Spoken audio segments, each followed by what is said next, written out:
بسم اللہ الرحمن الرحیم۔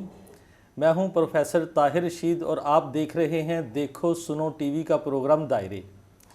آج کے دائرے کے اندر ہمارے دو موضوعات ہوں گے۔ ایک تو آج کل چندریان 3 کا بڑا چرچا ہے، تو اس کے حوالے سے ہم تھوڑی سی بات کریں گے، اور دوسرا جو ہے نا وہ بجلی کے بلوں کے حوالے سے جو شدید احتجاجی کیفیت ہے ملک کے اندر، اس کے اوپر ہم بات کریں گے۔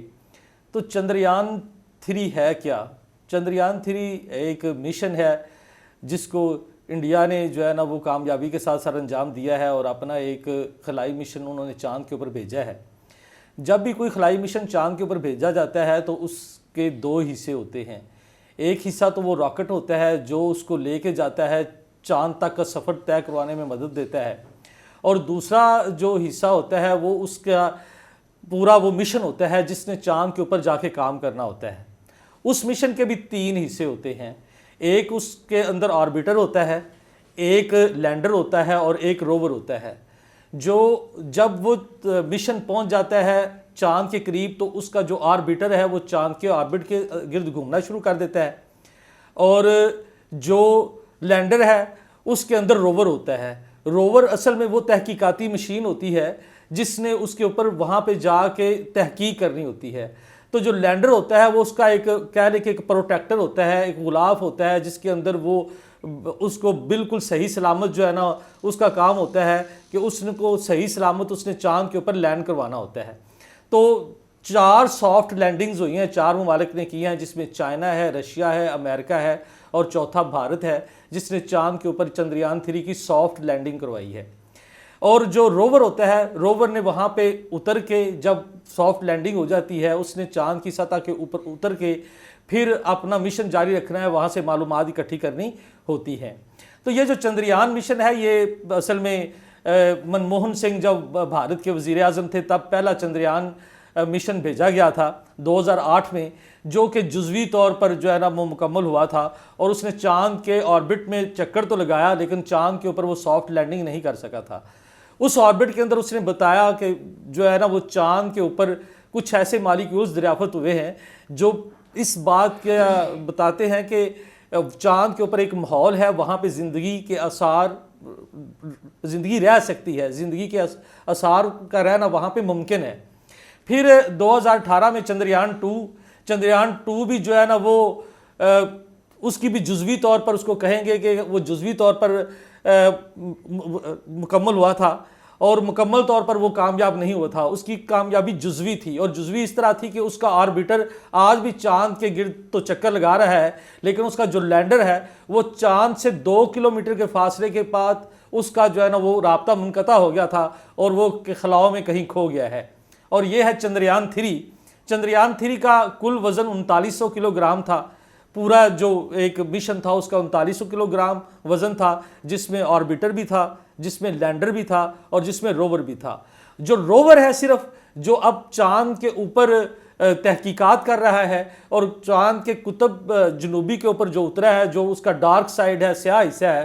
اس کا وزن صرف 29 کلو ہے، 29 kg اس کا وزن ہے، اور وہ بڑی مشکل سے 13-14 دن اس نے کام کرنا ہے۔ کیوں 13-14 دن؟ اس لیے کام کرنا ہے کہ اس کے جو چاند کی چمکدار سائڈ ہے جہاں پہ سورج کی روشنی پڑتی ہے وہاں تو وہ سولرز کے ذریعے اس کی بیٹریز کو چارج کر دیتے ہیں، لیکن یہ جو چاند کا یہ حصہ ہے ادھر صرف روشنی 14 دن رہتی ہے، اور 14 دن کے بعد 1.5-2 ماہ کے لیے روشنی غائب ہو جاتی ہے، اس لیے اس کا مزید کام کرنا وہاں پہ ناممکن ہوتا ہے، اور اس نے 14 دنوں کے اندر ہی اپنی یہ تحقیق کر کے اپنے جو ڈیٹا ہے اس نے واپس زمین کے اوپر بھیجنا ہے۔ تو یہ تو تھا تھوڑا سا تعارف چندریان ہے کیا۔ یہ بہت بڑی کامیابی ہے، اور یہ کامیابی اس لیے ملی کہ وہ مسلسل محنت کے ساتھ اور پرفیکٹ لوگوں کو، رائٹ پیپلز کو رائٹ پلیس پہ انہوں نے رکھ کے ان کی مدد کی، اور وہ جو ہے اب کامیاب ہوئے ہیں۔ تو جب ان کا یہ مشن جزوی طور پر ناکام ہوا 2018 والا، تو ان کے پرائم منسٹر نریندر مودی نے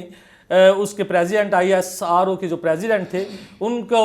گلے لگایا، کیونکہ وہ بہت شدت سے رو رہے تھے۔ انہوں نے کہا کہ آپ حوصلہ کریں، آپ کسی نہ کسی دن ضرور کامیاب ہوں گے، اور 2023 میں انہوں نے یہ کامیابی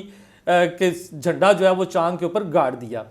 ایک طرف وہ ہمارا ہمسایہ ملک ہے جس کے ساتھ ہم جب سے مارز وجود میں آئے ہیں تو ہم ان کے ساتھ مقابلہ کر رہے ہیں، ٹیکنالوجی کے میدان میں ہم مقابلہ کر رہے ہیں، ہم کوشش کرتے ہیں کہ جنگ کے میدانوں میں مقابلہ کریں، تو ہم نے تقریباً ہر جو ہے نا وہ میدان میں کوشش کی کہ ان کا مقابلہ کریں، لیکن اچانک پتہ نہیں یہ کیا ہو گیا کہ وہ چاند کے اوپر پہنچ گیا، اور ہمارے ملک کے اندر جو ہے وہ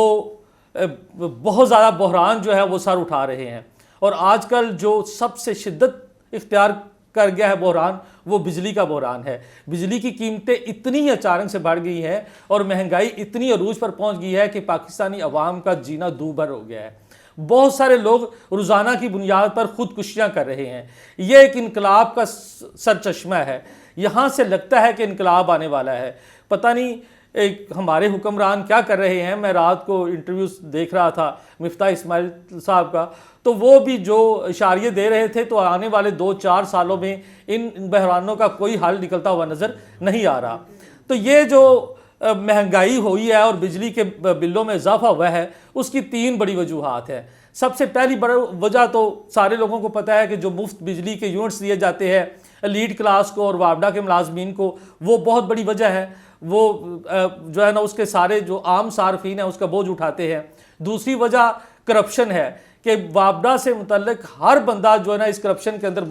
جو ہے نا وہ شامل ہے، جو تھوڑے بہت پیسے لے کے غریب لوگوں کو جو ہے نا وہ کرپشن کرواتا ہے، ان کی ڈائریکٹ بجلی چلواتا ہے، اور ان کا جو بوجھ ہے وہ باقی صارفین کے اوپر پڑتا ہے، غریب صارفین کے اوپر پڑتا ہے، جو کہ یہ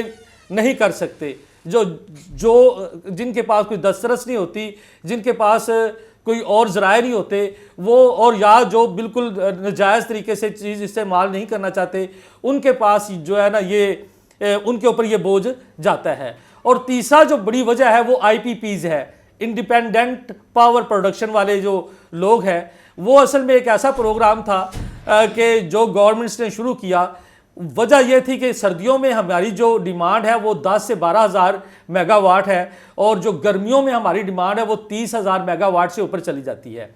جو ہماری گورنمنٹ کے جو پروجیکٹس ہیں، جس میں تھرمل پاور ہے، جس میں ہائیڈل پاور ہے، تو اس سے جو ہم بجلی حاصل کر رہے ہیں وہ 10 سے 12 ہزار میگا واٹ ہے۔ لیکن جو باقی گرمیوں میں بہت شدید لوڈ شیڈنگ ہوتی تھی، اس کی کمی کو پورا کرنے کے لیے انہوں نے پرائیویٹ کمپنیز کو یہ ٹھیکے دیے کہ آپ بجلی پیدا کر کے دیں۔ اب ہوتا کیا ہے کہ جب گرمیاں آتی ہیں تو وہ ہمیں بجلی پیدا کر کے دیتے ہیں، اور جو 4-5 ماہ سردیوں میں جب ہماری ضرورت نہیں ہوتی تب ان کے پاور پلانٹس بند رہتے ہیں، لیکن ان کو پیسے راؤنڈ دا ایئر پورا سال ہی دیے جاتے ہیں جب ان کے پاور پلانٹ بند بھی ہوں۔ جب بند کو ہم پیسے دیتے ہیں تو وہ 4-5 ماہ جو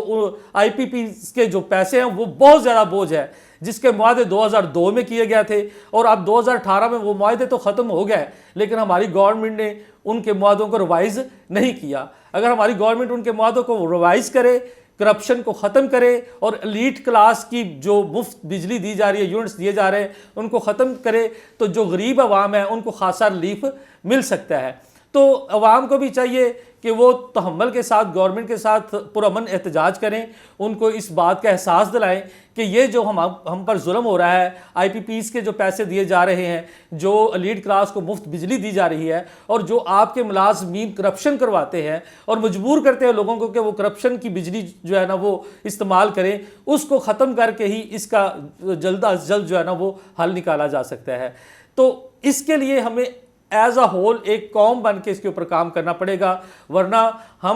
ہمارے لوگوں کی موت ہوتی رہے گی، وہ خودکشیاں کرتے رہیں گے،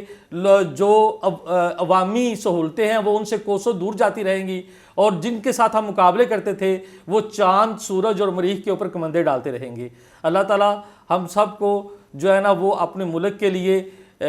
بالکل نیک نیتی کے ساتھ اور اخلاص کے ساتھ کام کرنے کی توفیق دے۔ والسلام۔ آپ دیکھ رہے ہیں دیکھو سنو ٹی وی۔